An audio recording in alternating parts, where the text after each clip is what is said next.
স্বাগত জানাচ্ছি channel I অনলাইনে। সিলেট থেকে বিপিএল এর সবশেষ আপডেট জানাতে আমি আপনাদের সাথে যুক্ত হয়েছি তানভীর আহমেদ। আজকেও গতকালকে সিলেটের খেলা শুরু হয়েছে। সিলেট কিন্তু তাদের নিজেদের মাটিতে 200 রান করেও এই রংপুরের কাছে হেরেছে। আজ তাদের ফরচুন বরিশালের সাথে তাদের নিজেদের মাটিতে সিলেট স্টেডিয়ামে সন্ধ্যার ম্যাচটি আছে।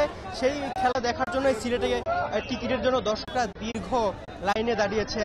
আপনাকে যদি একটু দেখাই যে এই সিলেটের লাইনেই অনেক মানুষ দাঁড়িয়েছে সকাল থেকে। তারা কিন্তু অনেকে অভিযোগ করছে কালোবাজারিদের হাতে টিকিট আছে। অনেকে আমরা কয়েকজন একটু আগে কথাও বলেছিলাম যে যারা কালোবাজারি আছে তারা টিকিট নিয়ে নিচ্ছে এবং ওইখানে বেশি দামে বিক্রি করছে। আমরা দেখেছি কয়েকজন শিশু থেকে শুরু করে মহিলা এসেছে, তারা বলতেও পারছে না আজকে কাদের খেলা, তারাও কিন্তু এই টিকিটের জন্য এসছে। আমরা কয়েকজন দর্শকদের সাথে কথা বলবো যারা দীর্ঘক্ষণ টিকিটের জন্য দাঁড়িয়ে আছে কিন্তু টিকিট পাচ্ছে না।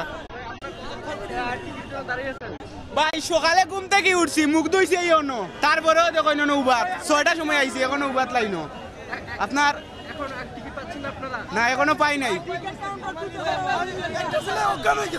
একটা ছেলে অজ্ঞান হয়েছে রোদির মাঝে উবাইতে উবাইতে একটা ছেলে অজ্ঞান হয়েছে ওই জায়গা, কিন্তু টিকিট পাইছে না। তার একটা টিকিট দেওয়া উচিত, আপনারা ব্যবস্থা করে দেন। কুল ডাউন ও ভাই ভাই আমরা কোনো আসলে কোনো অনুভূতি হলে যে আমরা টিকিটের কোনো আমরা বুঝুন না। আমরা সিলেট থেকে আইছি, সিলেটেও যারা মানুষজন টিকিট পায় না কোনো, তারা কোনো সমস্যা না, 2 ঘন্টা লাইন পরে তারা পাইতে পারে। অন্য ডিস্ট্রিক্টে কোনো মানুষ টিকিট পায় না, যদি সিঙ্গেলের 300 টাকার জায়গা 500 টাকা তারা টিকিটের মূল্য হয়, তারা অসম্মানীয় যাইব না। আমরা সিলেটের মানুষ 200 টাকা বেশি নয়, আমরা কোনো সমস্যা না, আমরা সিলেটে বদনাম করতে পারতাম না। তারা অন্য ডিস্ট্রিক্ট দিয়ে তারা বদনাম পেয়ে যাচ্ছিল, আমরা সিলেটের দুপুরে মানজিব না। আমার অর্থ হলে যারা সিঙ্গেল করতো না, তারা হলে আমরা সুন্দরভাবে লাইন তারা টিকিট দিত, সুন্দর মতো টিকিট চালাই যেত। আমার একটা অনুভূতি।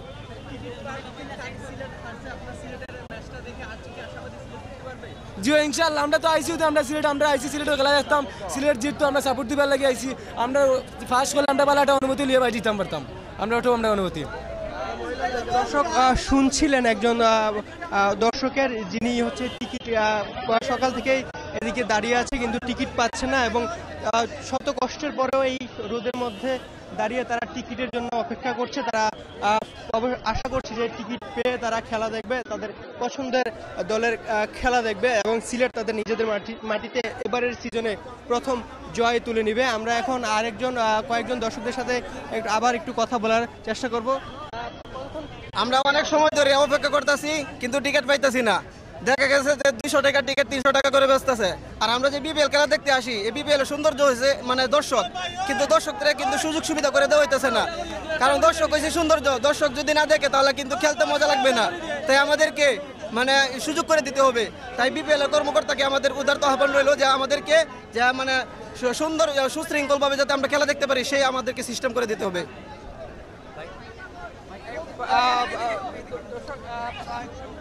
আমি যা সিলেট স্ট্রাইকারের উদ্দেশ্যে একটা কথা বলতে চাই, সিলেটের ক্যাপ্টেন আরিফুলকে হটাও, সিলেটকে বাঁচাও। দর্শক আপনারা দেখছিলেন যে মানুষজন টিকিটের জন্য দাঁড়িয়ে আছে এবং তারা অপেক্ষা করছে যে টিকিট কখন পাবে। দীর্ঘক্ষণ একই জায়গায় দাঁড়িয়ে আছে, তারা টিকিট পাচ্ছে না। এইখানে আমরা কয়েকজন সিলেটের মাটিতে রংপুরের জার্সি পরিহিত কয়েকজনকে দেখতে পাচ্ছি। আমরা বাংলাদেশের শেষ সীমানার মেহেরপুর থেকে। না, মেহেরপুর আমাদের বাসা, মেহেরপুর। যে আমরা রংপুরের ফ্যান, রংপুরে খেলা দেখতে এসেছি। আমরা প্রায় 9টার সময় এসেছি, এখনো টিকিট পাই নাই। দেখছিলেন সবারই একই অভিযোগ যে তারা এখনো টিকিট পাচ্ছে না। আমরা কয়েকজন মহিলা দর্শক দেখেছি যে তারা টিকিট কাটতে আসছে, দেখি তাদের সাথে কথা বলার চেষ্টা করছি। আপনি টিকিট কাটতে আসছেন? আপনি খেলা দেখবেন? আজকে কার খেলা? জি খেলা জানি না আমি। আপনি কি খেলা টিকিটের জন্য এসেছেন? একটু বলেন আপা, খেলা দেখবেন? একটু বলেন কার খেলা দেখবেন? বলেন কার খেলা দেখতে আসছেন?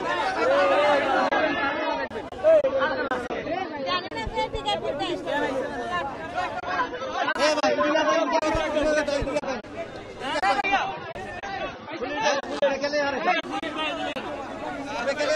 দর্শক আপনারা দেখতে পাচ্ছেন এখানে টিকিট নিয়ে বিশৃঙ্খলা তৈরি হয়েছে। অনেকে একাধিক টিকিট নিতে যাচ্ছে, কিন্তু একটি বা দুটি টিকিটের বেশি দিচ্ছে না। এই যে আপনারা টিকিট কাউন্টারে দর্শকদের সাথে একজন টিকিট কাউন্টার যিনি বিক্রি করে তার বাদানুবাদ দেখতে পাচ্ছেন আশা করি।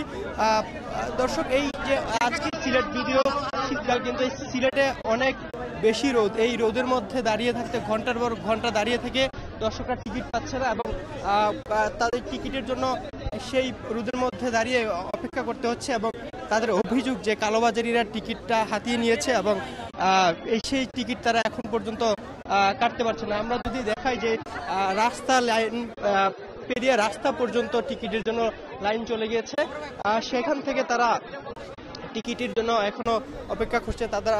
তাদের পছন্দের যে দল সেই দলের খেলা দেখার জন্য তারা এই কষ্টটুকু করছে। এখনো তারা আশা করছে যে লাইন পেরিয়ে তারা অবশেষে সেই সোনার হরিণ যে টিকিটটি পাবে। এর আগে মিরপুরে কিন্তু টিকিটের জন্য সুইমিং যে স্টেডিয়ামের গেট আছে সেই গেট কিন্তু ভাঙচুর হয়েছে, দর্শকরা ভাঙচুর করেছে। এখন পর্যন্ত সিলেটের দর্শকদের টিকিটের জন্য উপচে পড়া ভিড় থাকলেও তারা কিন্তু এখনো পর্যন্ত কোনো ঘটনা ঘটেনি। তারা সুশৃঙ্খলভাবে টিকিটের জন্য অপেক্ষা করছে। আমরা কয়েকজন দর্শকদের সাথে আরো কয়েকবার কথা বলার চেষ্টা করবো। টিকিটের জন্য প্রায় 2 ঘন্টা যাবত দাঁড়িয়ে আছি লাইনে, বাট টিকিট মিলছে না। বিশেষ করে 150 টাকার যে টিকিট আর 200 টাকার যে টিকিট এগুলো এখানে অ্যাভেলেবেল নাই। এই টিকিটগুলো পাওয়া যাচ্ছে না, কাউন্টারে দিচ্ছে না। খুবই সংকট বলতে কিছু টিকিট দেওয়া হয় 150 টাকার 250 টাকার টিকিটগুলো, বাকিগুলো দেওয়া হয় না কাউন্টারও। জি, ইনশাআল্লাহ আজকে সিলেট কামব্যাক করবে আজকে। শুনছিলেন যে দীর্ঘক্ষণ দাঁড়িয়ে থেকে তারা টিকিটের জন্য অপেক্ষা করছে। আমরা এখনো পর্যন্ত ভাই, আপনি টিকিট পেয়েছেন? ভাই টিকিট ভাই করছে আরো 10 টাকা বলো নাকি, দেখো বাংলা নাই। ভাই 3 ঘন্টা ধরে উবাই রয়েছে। কয়টা করে টিকিট দিচ্ছে? একটার উপরে দেবে না, হয় কি টিকিট বলে নাই হইলে এত টিকিট যাই কই? এত টিকিট সরকারে দিছে, এত টিকিট কি উড়াল দিয়ে চলে গেছে? আমরা এত মানুষ সকাল থেকে উবাইছি, যদি আমরা টিকিট না পাই তাইলে খেলা দেখার দরকার কি? ফ্রি তো ঢুকাইবো না ফ্রি ঢুকাইবো তাইলে? দর্শক, আপনি শুনছিলেন একজন দর্শক 3 ঘন্টারও বেশি সময় দাঁড়িয়ে থেকে টিকিট পেয়েছে এবং এখানে এই কাউন্টারে, যেটি সিলেট স্টেডিয়ামের বাইরে আছে, সেই কাউন্টারে একটির বেশি টিকিট দিচ্ছে না আপাতত। যেখানে 2টির বেশি টিকিট দেওয়ার কথা না, তারা বলছে যে টিকিটের সংকট, এই জন্য টিকিট দিচ্ছে না। আপনারা দেখতেই পাচ্ছেন যে লম্বা লাইন ধরে দর্শকরা টিকিটের জন্য দাঁড়িয়ে আছে। আজকে সিলেটের খেলা ফরচুন বরিশালের সাথে, তামিম ইকবালের ফরচুন বরিশাল। যদিও গতকালকে সিলেট তাদের 200 রান এর বেশি করেও তারা রংপুরের সাথে হেরেছে। তারা আশা করছে যে তাদের এই মাটিতেই প্রথম জয় পাবে। দর্শক, আমার কাছে এই সব ছিল টিকিট নিয়ে সবশেষ আপডেট। যদি নতুন করে আপডেট পাই পরবর্তীতে আপনাদের সাথে জানিয়ে দিব।